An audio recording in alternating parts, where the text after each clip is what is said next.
जी हाँ मेरे दोस्तों, आज के वीडियो में मैं आपको तैयारी करवाने वाला हूँ एसईसी पेपर 1 साइबर डिफेंस के मोस्ट वीवीआई प्रश्नों को और उसके उत्तरों को, है ना।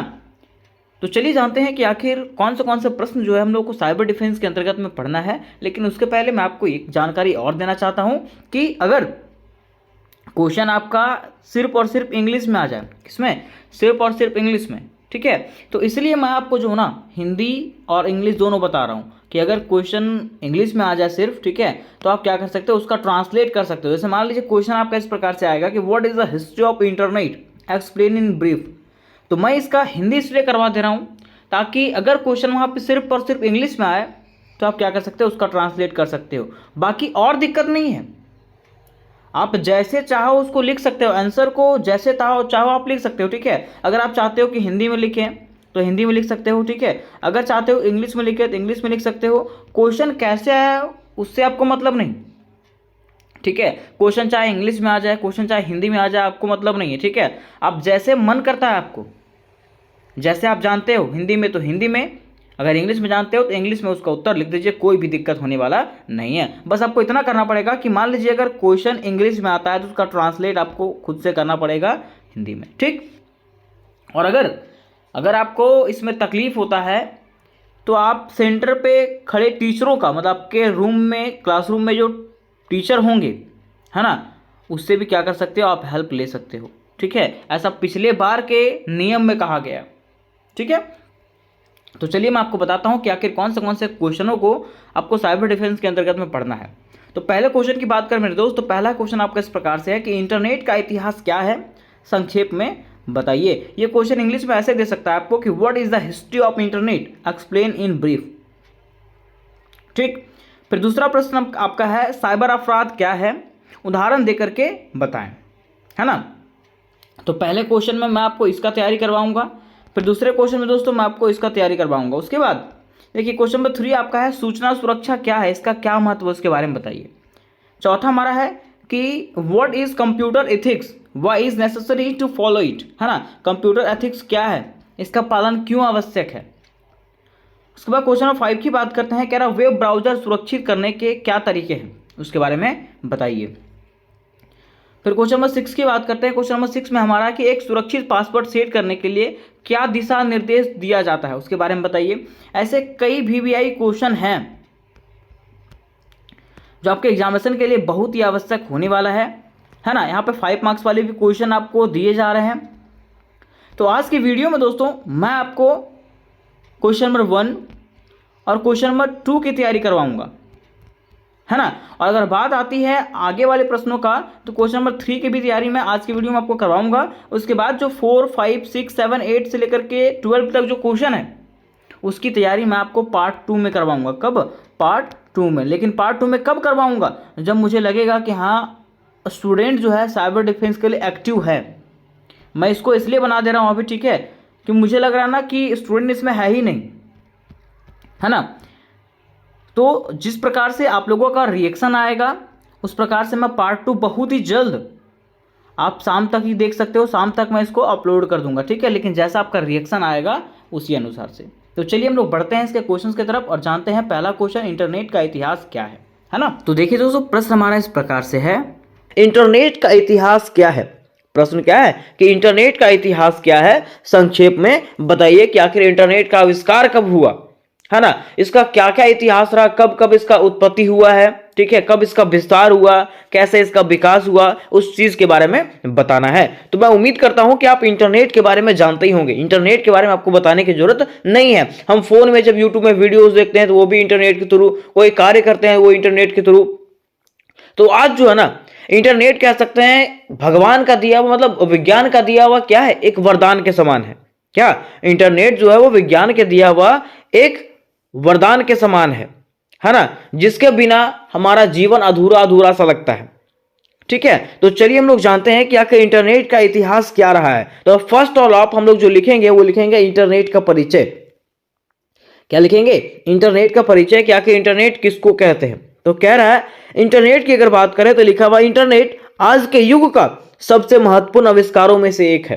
क्या कह रहा है कि इंटरनेट की अगर बात करें तो ये जो है ना आज के युग का सबसे महत्वपूर्ण आविष्कारों में से एक है। यह दुनिया भर के कंप्यूटर को जोड़ने वाला एक नेटवर्क है जो सूचनाओं का आदान प्रदान करता है। ठीक है, ये क्या करता है, दुनिया भर में जितने भी कंप्यूटर है, जितने भी फोन है, जितने भी डिवाइसेस हैं, उसको क्या करता है, एक साथ जोड़ता है, एक नेटवर्क में जोड़ता है, जिससे सूचनाओं का आदान प्रदान होता है ना। कह रहा है कि इसका विकास कई दशकों में हुआ। इसका विकास जो है वो कई दशकों में, दशकों मतलब समझ रहा है, कई ईस्वी में हुआ था। जैसे कि 2010 ईस्वी में, 2000 ईस्वी में, ठीक है, मतलब फोन कभी आया है ना, कभी ऐप बना, अभी हम लोग देख रहे हैं 2020 ईस्वी में एआई का जमाना आ गया। ठीक है, तो सब चीज के बारे में हम लोग डिटेल से जानेंगे। कह रहा है जिसका वर्णन निम्नलिखित रूपों में किया गया है, मीन्स इसका विस्तार पूर्वक वर्णन जो है ना निम्नलिखित रूपों में किया गया है।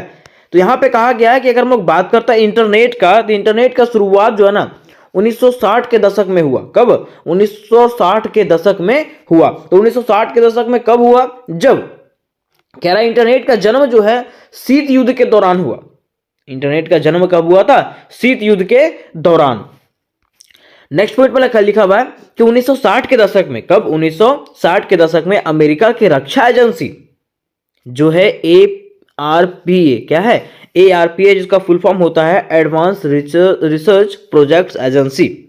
इन्होंने क्या किया था? एक प्रोजेक्ट शुरुआत किया जिसे ARPANET कहा जाता है। क्या कहा जाता है? ARPANET। आपने पढ़ा होगा कि सबसे पहला जो इंटरनेट कनेक्शन आया था वो क्या था? ARPANET था। क्या था? ARPANET। तो वह कहा गया कि 1960 के दशक में अमेरिका की रक्षा एजेंसी ARPA ने क्या किया? एक प्रोजेक्ट शुरू किया था जिसको हम लोग क्या कहते हैं? ARPANET कहा गया। किसको? तो पहला इंटरनेट प्रोजेक्ट को। आगे कह रहा है इसका उद्देश्य सेना और वैज्ञानिक संस्थानों के बीच तेज और सुरक्षित सूचना का आदान प्रदान करना था। देखिए, जब ये डिवाइसेस बनाया गया, मीन्स ARPANET को बनाया गया, तो इसका उद्देश्य क्या था? तो उस समय के सेनाओं को और वैज्ञानिक संस्थाओं को सूचनाओं आदान प्रदान करना। जैसे मान लीजिए जो बॉर्डर पे सेना है, ठीक है, उसको सूचना देना है, तो कैसे देंगे? तो ARPANET इंटरनेट कनेक्शन के थ्रू। ये वही उद्देश्य से जो है इसको बनाया गया था।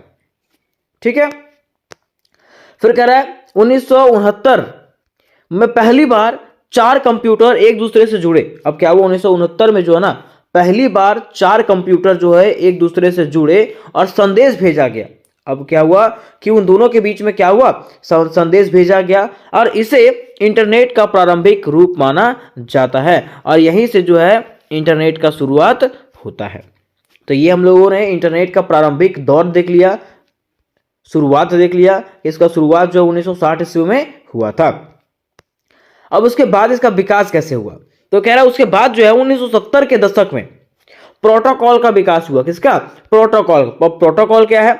तो कह रहा है इंटरनेट को सुचारू रूप से चलाने के लिए प्रोटोकॉल विकसित किए गए। इंटरनेट को सही से चलाने के लिए जो है ना क्या चालू किया गया? प्रोटोकॉल का विकास किया गया। प्रोटोकॉल। ठीक, कह रहा है TCP और IP। क्या? TCP और IP, जिसको TCP को हम क्या कहते हैं? Transmission control protocol, internet protocol. ठीक है, 1970 के दशक में विकसित किया गया। ये जो TCP और IP है ये इंटरनेट का प्रोटोकॉल है ना। ये कब विकसित हुआ?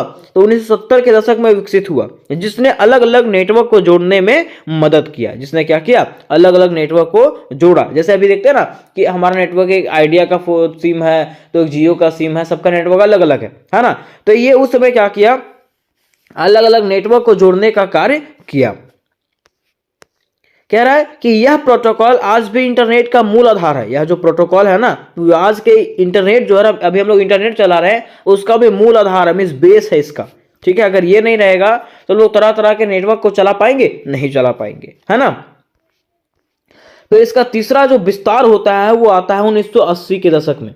क्या? 1980 के दशक में इसका विस्तार होता है। कह रहा है कि 1983 में ARPANET ने TCP और IP को अपनाया। 1983 में क्या किया? ARPANET ने TCP और IP को अपनाया था, और यह नेटवर्किंग का मानक बन गया। ये क्या बन गया? नेटवर्किंग का मानक में ये हमेशा हमेशा के लिए रह गया। कह रहा धीरे धीरे विश्वविद्यालय और शोध संस्थानों ने भी अपने कंप्यूटर नेटवर्क को जोड़ा। अब उसके बाद क्या हुआ? जो विश्वविद्यालय था और शोध संस्थान से जो खोज करने वाले संसाधनों थे, उन्होंने भी क्या किया, अपने अपने कंप्यूटर को नेटवर्कों से जोड़ा, मीन्स इंटरनेट नेटवर्क से जोड़ा। कब? 1980 के बाद। अब यहां पे कहा गया कि 1986 में NSF-NET, जिसको हम लोग कहते हैं नेशनल साइंस फाउंडेशन नेटवर्क, बनाया गया। 1986 में क्या बनाया गया? नेशनल साइंस फाउंडेशन नेटवर्क बनाया गया, जिसने ARPANET की जगह ली। जिसने किसका जगह ले लिया? तो ARPANET का जगह ले लिया। यह जो है ना अधिक तेज और सस्ता था, ये ARPANET से सस्ता था और तेज भी था। कोई पूछेगा सबसे पहला इंटरनेट नेटवर्क कौन सा आया था? ARPANET आया था, ठीक है। उसके बाद कौन सा आया? तो 1986 ईस्वी में NSF-NET आया था। कौन सा? NSF-NET, ये आपको याद रखना है ना। उसके बाद हमारा चौथा आता है 1990 का दशक। क्या आता है? 1990 का दशक, जब हमारा वर्ल्ड वाइड में क्या आया था? www का आगमन हुआ था, ठीक है। पहले आप कभी देखते होंगे कि कुछ चीज अगर आप सर्च करते थे तो उसमें www.com लगाना पड़ता था, है ना। तो वही यहाँ पे कह रहा है कि 1991 में टिम बर्नर्स ली नामक वैज्ञानिक ने वर्ल्ड वाइड वेब का आविष्कार किया। क्या कह रहा है कि 1991 के दशक में टिम बर्नर्स ली नामक वैज्ञानिक ने क्या किया? वर्ल्ड वाइड वेब का आविष्कार किया, जिसको हम लोग शॉर्ट फॉर्म में www के नाम से जानते हैं। कह रहा है कि यह जो है ना वेब पेजों को पढ़ने और देखने की तकनीक है। ये जो है वेब पेजों, मीन्स हम लोग इंटरनेट के थ्रू से जो वेब पेज देखते हैं उसको देखने और पढ़ने का जो है ना तकनीक था। क्या? www, है ना। कह रहा है इसके लिए HTML और HTTP विकसित किया गया, ठीक है। अब इसके लिए क्या क्या? तो HTML का मतलब क्या होता है? Hyper text markup language. और HTTP का मतलब क्या होता है? तो हाइपर टेक्स्ट ट्रांसफर प्रोटोकॉल भी विकसित किया गया। किसके लिए? तो www.com के लिए, है ना। कह रहा है कि 1993 में पहला वेब ब्राउजर मोसैक लॉन्च हुआ, ठीक है। कह रहा है 1993 में पहला वेब ब्राउजर मोसैक लॉन्च हुआ था। कब? 1993 ईस्वी में। उसके बाद 1995 में अमेज़न, ईबे और आहू जैसे कंपनियों ने इंटरनेट पर व्यापार शुरू किया। अब क्या हुआ कि 1995 में जो है ना अमेज़न, ईबे और आहू जैसे कंपनियों ने क्या किया था? इंटरनेट पर व्यापार में मार्केटिंग करना शुरू किया था। आपको बस ध्यान से सुनते जाना, याद हो जाएगा, और एक बार आप नोट्स बना लोगे ना तो और भी बेहतर हो जाएगा। अब यहां पे हमारा आता है आज का युग, कि अभी का युग, है ना। और अभी का युग ऐसा है ना कि इंटरनेट हर जगह है। क्या है? इंटरनेट हर जगह है। इंटरनेट के बिना दुनिया सूना सूना लगता है। वही कह रहा है कि आज इंटरनेट 5G, क्लाउड कंप्यूटिंग और AI जैसे 19 तकनीकों का से लेस है, ठीक है। आज की अगर दुनिया की बात करें तो आज का दुनिया में 5G चल रहा है ना। और उसके साथ साथ AI जो सिस्टम आ चुका है ना, उससे हमारा दुनिया और भी तकनीकी चीज़ों से ग्रसित है, कह सकते हैं। इसका जो है ना, जैसे अब कहा जाता है प्रत्येक सिक्का का दो पहलू, सही और गलत, तो इसका भी जो AI का भी कुछ लोग सही से उपयोग कर रहे हैं और कुछ लोग गलत से भी उपयोग कर रहे हैं। इसका भी कुछ डिमेरिट है, आप लोगों ने सुना होगा इसके बारे में। कह रहा ऑनलाइन शिक्षा, व्यापार, बैंकिंग, मनोरंजन और स्वास्थ्य सेवाओं में इंटरनेट का व्यापक उपयोग हो रहा है। अगर हम लोग अभी के जमाना की बात करें तो अभी के जमाना में इंटरनेट के बिना कोई कार्य संभव ही नहीं है, क्योंकि अधिकतर लोग जो है ना ऑनलाइन शिक्षा ग्रहण करते हैं, व्यापार भी करते हैं तो ऑनलाइन से, बैंकिंग का भी कार्य है तो ऑनलाइन करेंगे, मनोरंजन का भी कार्य है तो ऑनलाइन, स्वास्थ्य सेवाएं इंटरनेट पर ही उपलब्ध है, ठीक है। और ये जो हो पाया वो किसके कारण से? इंटरनेट के कारण से हो पाया। किसके कारण से? इंटरनेट के कारण से हो पाया है ना। कह रहा इंटरनेट ने दुनिया को एक ग्लोबल विलेज में बदल दिया, ठीक है। इंटरनेट ने क्या किया? दुनिया को जो ना ग्लोबल विलेज, ठीक है, मतलब एक साथ जोड़ दिया। किसने? इंटरनेट ने दुनिया को एक साथ जोड़ा है। अब हमारा बात आता है निष्कर्ष का, ठीक है। यहां तक हम लोगों ने इंटरनेट का इतिहास को देख लिया।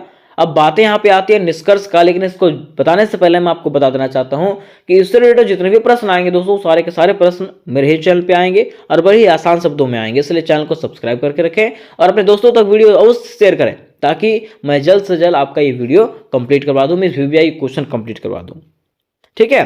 तो देखिए लास्ट में लिखेंगे निष्कर्ष। निष्कर्ष में लिखेंगे इस प्रकार से कि इंटरनेट का विकास कई वैज्ञानिक, इंजीनियर और शोधकर्ताओं की मेहनत का नतीजा है। कह रहा है इंटरनेट का जो विकास हुआ वो कैसे संभव है, तो कई वैज्ञानिकों ने मिलके, कई इंजीनियरों ने मिलके, कई शोधकर्ताओं ने मतलब खोजकर्ताओं ने मिल करके जो है ना इंटरनेट को बनाया था। कह रहा है यह केवल कंप्यूटर को जोड़ने का साधन नहीं है, बल्कि यह हमारी जीवन शैली का अभिन्न हिस्सा बन चुका है। ठीक है। और कह रहा है ना कि यह जो है सिर्फ कंप्यूटर को ही नहीं जोड़ता है, कंप्यूटर के नेटवर्क को ही नहीं जोड़ता है, ये जो है हमारे जीवन का एक मूलभूत आवश्यकता बन गया है। जिस दिन इंटरनेट बंद रहता है ना उस दिन हम लोग को जीवन जो है ना मतलब दिन जो है सूना सूना सा लगता है ना। तो उम्मीद करते दोस्तों कि यह प्रश्न आपको समझ में आया होगा। तो आज के क्लासेस में हम लोग एक मोस्ट इंपॉर्टेंट प्रश्न को क्लियर करने वाले हैं जो कि इस प्रकार से है। तो आज का प्रश्न हमारा होने वाला है साइबर अपराध क्या है। प्रश्न क्या है, साइबर अपराध क्या है, उदाहरण देके समझाइए। अथवा मैं आपको पूछ सकता है सूचना सुरक्षा क्या है, इसका क्या महत्व है ना। ये दोनों क्वेश्चन जो दोस्तों एक दूसरे से रिलेटेड है। अगर आप ये जानते हैं तो ये भी जान जाएंगे, अगर आप ये जानेंगे इसका मतलब ये भी जान जाएंगे। तो अब कैसे ये प्रश्न जो है एक दूसरे से रिलेटेड है वो हम लोग जानते हैं। देखिए पहला प्रश्न कहा है कि साइबर अपराध के बारे में बताइए। किसके बारे में, साइबर अपराध के बारे में। और दूसरा कहा है सूचना सुरक्षा के बारे में।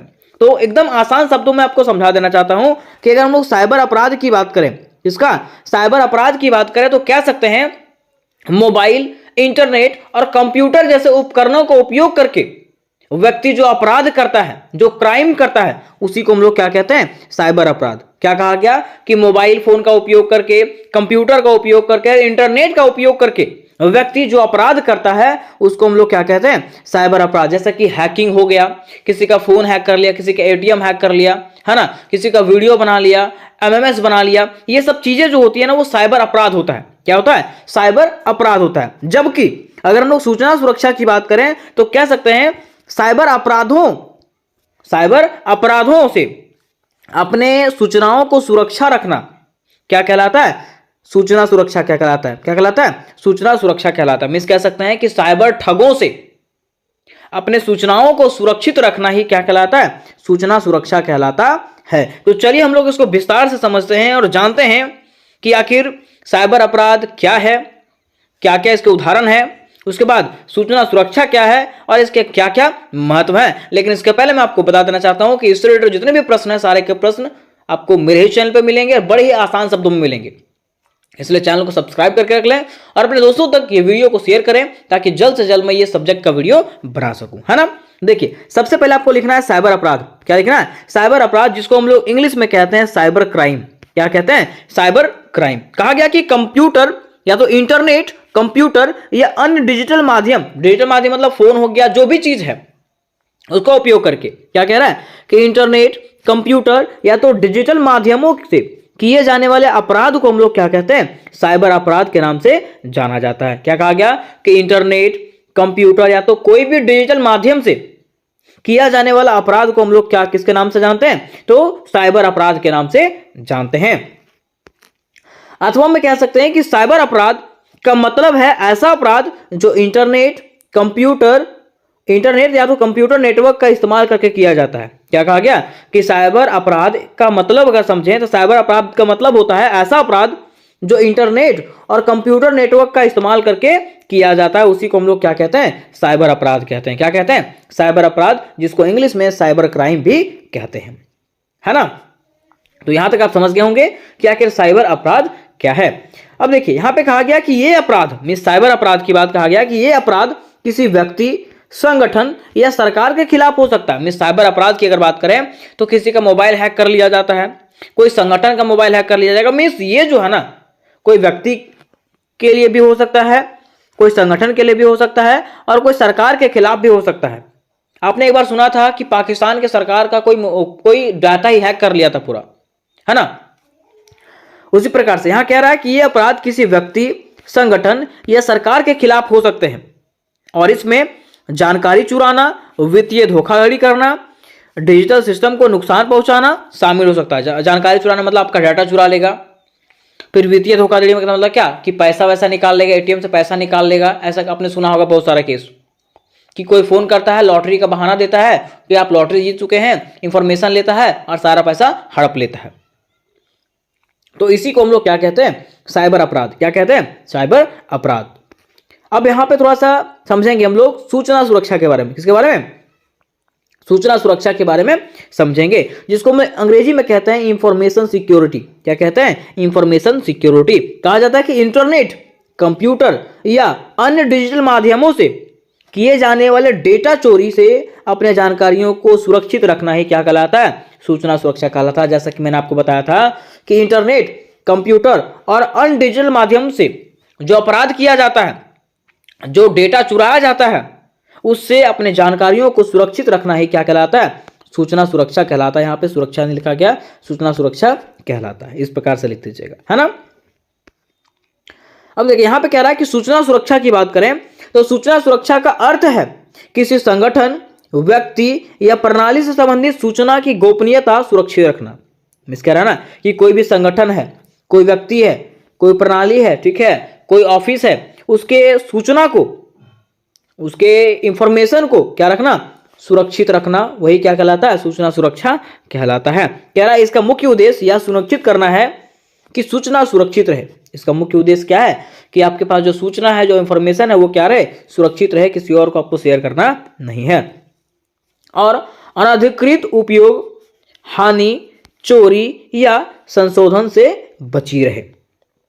ये किसका उद्देश्य होता है? तो सूचना सुरक्षा का उद्देश्य होता है। तो यहां तक हम लोगों ने साइबर अपराध और सूचना सुरक्षा के बारे में जान लिया। अब हम लोग समझते हैं साइबर अपराध के उदाहरण, क्योंकि क्वेश्चन में कहा था कि साइबर अपराध के उदाहरण को समझाइए। तो साइबर अपराध का पहला उदाहरण जो है वो हैकिंग। क्या है? हैकिंग। कहा गया है कि बिना अनुमति के किसी के कंप्यूटर या नेटवर्क में प्रवेश करना, किसी मतलब बिना किसी अनुमति से, अगर आप किसी का फोन ले लें लेकिन उसका अनुमति से, तो वो चोरी हो गया। तो वह कह रहा है कि बिना किसी के अनुमति से उसके कंप्यूटर या नेटवर्क में प्रवेश करना क्या कहलाता है? हैकिंग कहलाता है। क्या कहलाता है? हैकिंग। उदाहरण के समझिएगा कि किसी व्यक्ति का ईमेल अकाउंट या सोशल मीडिया हैक करना। ये सब केस आपने सुना होगा कि मेरा ईमेल आईडी हैक हो गया, तो मेरा सोशल मीडिया अकाउंट हैक हो गया। तो ये सब हैकिंग जो आता है ना, वो क्या है कि किसी के अनुमति के बिना, वो अनुमति नहीं दे रहा, उसके बिना आपको क्या कर, वो क्या कर रहा है? उसके कंप्यूटर और नेटवर्क में प्रवेश कर रहा है। उसी को हम लोग क्या कहते हैं? हैकिंग। और ये साइबर अपराध का पहला उदाहरण है। दूसरा, फिशिंग। क्या है? फिशिंग। ठीक है, फिशिंग क्या है? तो कह रहा है कि फर्जी ईमेल या वेबसाइट के माध्यम से लोगों को संवेदनशील जानकारी जैसे कि बैंक खाता विवरण, पासवर्ड चुराना।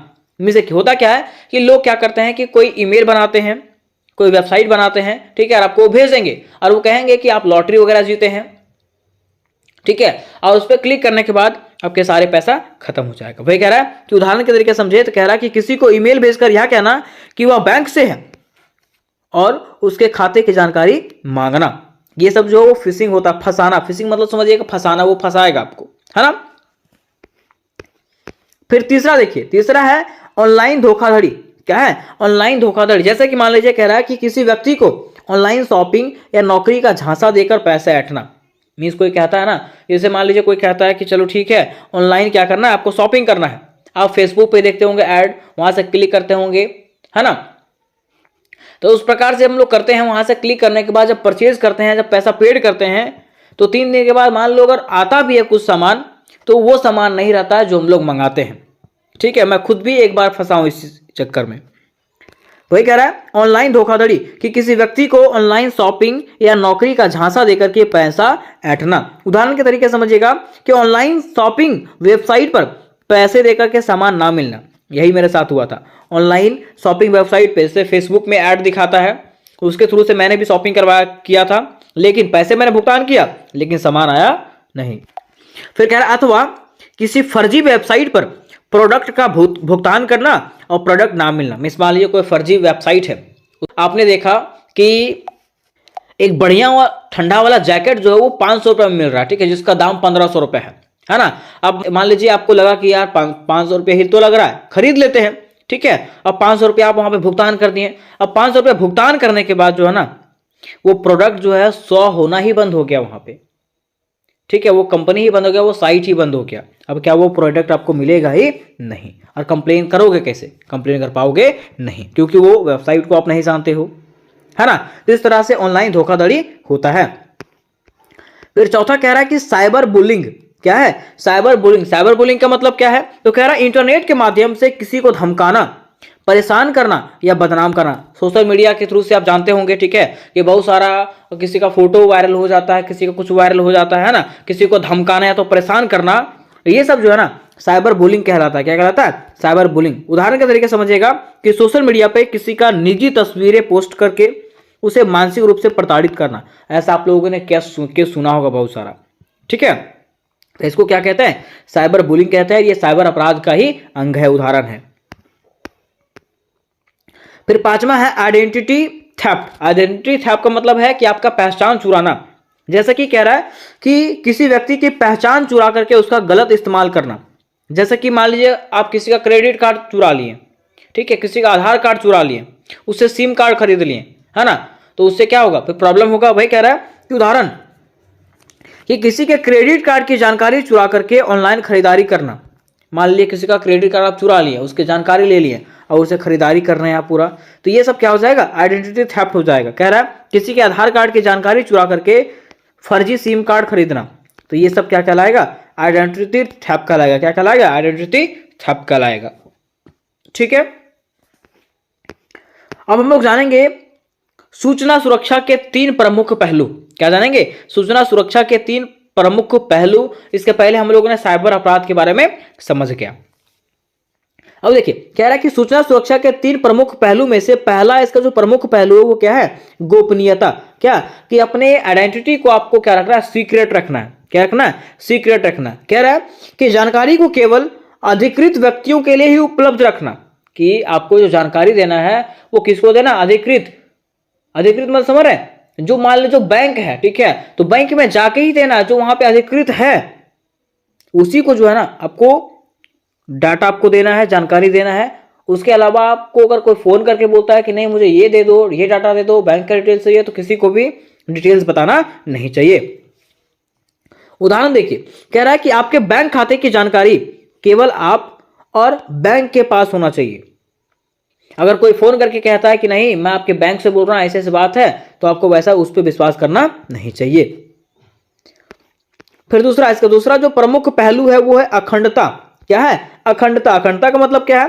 कह रहा है जानकारी में बिना अनुमति बदलाव नहीं होना चाहिए। मान लो आप किसी को कोई जानकारी दिए तो बिना किसी अनुमति के जो है ना आपको बदलाव होना नहीं चाहिए। जानकारी सही और भरोसेमंद होनी चाहिए, और जानकारी जो है ना वो सही होना चाहिए और भरोसेमंद होना चाहिए। उदाहरण के तरीके से देखिए, आपके दस्तावेज या डेटा में कोई छेड़छाड़ ना हो, ठीक है। अगर आप सही सब कुछ दोगे ना तो आपके दस्तावेज में कोई छेड़छाड़ नहीं होगा। फिर तीसरा कह रहा है उपलब्धता। क्या कह रहा है? उपलब्धता में सही समय पे सही जानकारी उपलब्ध होनी चाहिए। सही समय पे जो है ना सही जानकारी उपलब्ध होनी चाहिए। उदाहरण, वेबसाइट या सर्वर का समय पर काम ना करना, ठीक है, मतलब काम करना, है ना। तो ये इसके 3 प्रमुख पहलू थे। अगर ये आपको नहीं समझ में आया तो आगे देखिएगा, थोड़ा सा ये समझ में आ जाएगा। पहला यहाँ पे कह रहा है कि सूचना सुरक्षा का महत्व। क्या है? सूचना सुरक्षा का महत्व। कि बताइए कि सूचना सुरक्षा का क्या महत्व है। तो सूचना सुरक्षा की अगर महत्व की बात करें तो सूचना सुरक्षा का पहला महत्व है व्यक्तिगत डेटा की सुरक्षा। ये क्या करता है? हमारे डेटा, हमारा डाटा को जो है ना पर्सनल जानकारी को सुरक्षित रखता है। कह रहा है यह जो है हमारी पहचान, बैंक विवरण, पासवर्ड और व्यक्तिगत जानकारी को सुरक्षित रखता है। कौन? सूचना सुरक्षा, ठीक है। दूसरा क्या कह रहा है कि संगठन के डेटा को सुरक्षा। ये जो है ना कोई भी संगठन के डेटा को सुरक्षित रखता है। कह रहा है कि कंपनियां अपने ग्राहकों की जानकारी, व्यापारिक रहस्य और वित्तीय डेटा को सुरक्षित रखने के लिए सूचना सुरक्षा का उपयोग करती है। कोई कंपनी जो है अपने ग्राहक है, व्यापारिक रहस्य है और वित्तीय डेटा जो है उसको छिपाने के लिए, में सुरक्षित रखने के लिए किसका उपयोग करती है? सूचना सुरक्षा का। किसका? सूचना सुरक्षा का उपयोग करती है। फिर देखिए तीसरा हमारा है साइबर अपराधों से बचाव में सूचना सुरक्षा क्या करता है? हम लोग को साइबर अपराधों से भी बचाता है। कह रहा है कि साइबर अपराध जैसे कि हैकिंग हो गया, फिशिंग हो गया, डेटा चोरी हो गया, ये सबको रोकने में मदद करता है। कौन? तो सूचना सुरक्षा ये क्या करता है? साइबर अपराधों को रोकने में मदद करता है। फिर चौथा इसका क्या महत्व है? तो चौथा इसका महत्व है कानूनी और नैतिक जिम्मेदारी। क्या है? कानूनी और नैतिक जिम्मेदारी। कहा गया है कि कई देश में कानून है कि कंपनियां और व्यक्तियों को अपने जानकारी को सुरक्षित रखना होगा।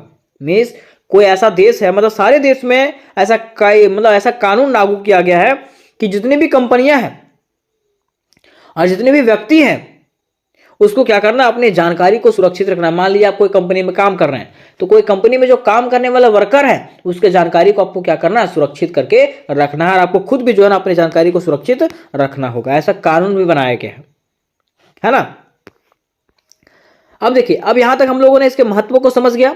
अब यहां पे पॉइंट लिखना हम लोग को कि सूचना सुरक्षा या तो साइबर अपराध से बचाव के उपाय, कि आखिर सूचना सुरक्षा और साइबर अपराध से कैसे बच सकते हैं। तो पहला कहा गया है कि अगर मजबूत पासवर्ड का उपयोग करें, कि कोई भी अगर आप कुछ भी चीज करते हैं तो उसमें जो ना मजबूत पासवर्ड बनाएं। मजबूत मतलब क्या, ऐसा पासवर्ड जो आपके सिवा किसी को पता ना चले। दूसरा, फिशिंग ईमेल से सावधान रहें, मतलब जो ईमेल से फंसाया जाता है वो ऐसे ईमेल से जो है ना आपको सावधान रहना है। फिर अनजान लिंक्स पर क्लिक ना करें। अगर कोई अनजान लिंक्स भेजता है, जब तक आपको उसके बारे में जानकारी नहीं होगा, आपको उस पर क्लिक करना नहीं है। आगे कह रहा है कि अपने कंप्यूटर और मोबाइल में एंटीवायरस सॉफ्टवेयर इंस्टॉल करें। ठीक है, अपने कंप्यूटर में और मोबाइल में क्या करना है, आपको एंटीवायरस सॉफ्टवेयर जो है इंस्टॉल करना है, ताकि आपके कंप्यूटर को कोई हैक ना कर सके, आपके फोन को कोई हैक ना कर सके।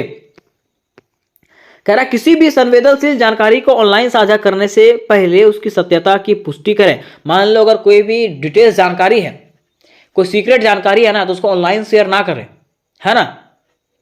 फिर कह रहा डेटा एन्क्रिप्शन, अगर आपको अपने डाटा को सेफ रखना है, सुरक्षित रखना है, तो आपको क्या करना पड़ेगा, डाटा एन्क्रिप्शन करना पड़ेगा। फिर कह रहा है कि पासवर्ड और मल्टी फैक्टर ऑथेंटिकेशन, ये सब करने से जो है हमारा डाटा जो है वो सुरक्षित होता है, हमारा डाटा जो है किसी और के पास सेंड होता नहीं है।